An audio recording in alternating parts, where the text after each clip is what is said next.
I can remember when I was first in the business, I would take buyer clients out and show them home after home after home. I think my average showing number for a buyer was 20 to 30 homes for each buyer.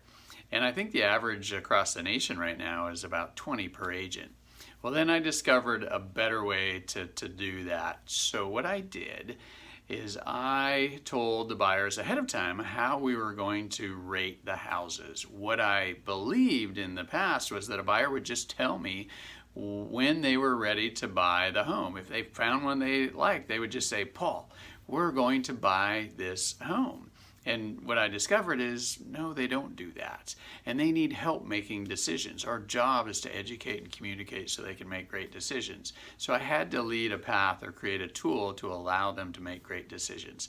So we would say, all right, if we're going to look at homes, we're going to go in all of these homes. We need to keep the homes separated from each other so they're just not all, so they just don't all blend together. So we're going to rate everything on a scale of 1 to 10. 10 being you'd move right in, and 1 being you wouldn't live here if it was the last house on earth. So every time we completed a showing, I'd say, okay, how do you rate this home?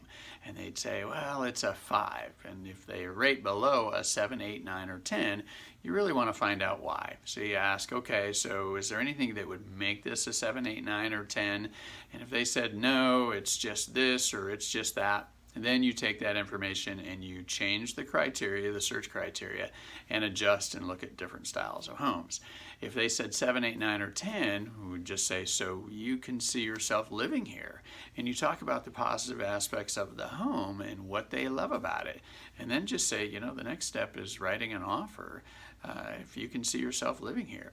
And it changed, again, my showing numbers from 20 to 30 per buyer to 3 to 5, and I was able to be so much more productive, and the buyers were so ecstatic that they didn't have to look at homes for months and months and months. So wherever you're at this week, please scroll down and leave a comment. I'm Paul Wheeler with Servant Heart Selling, and let's go put the service back in selling this week.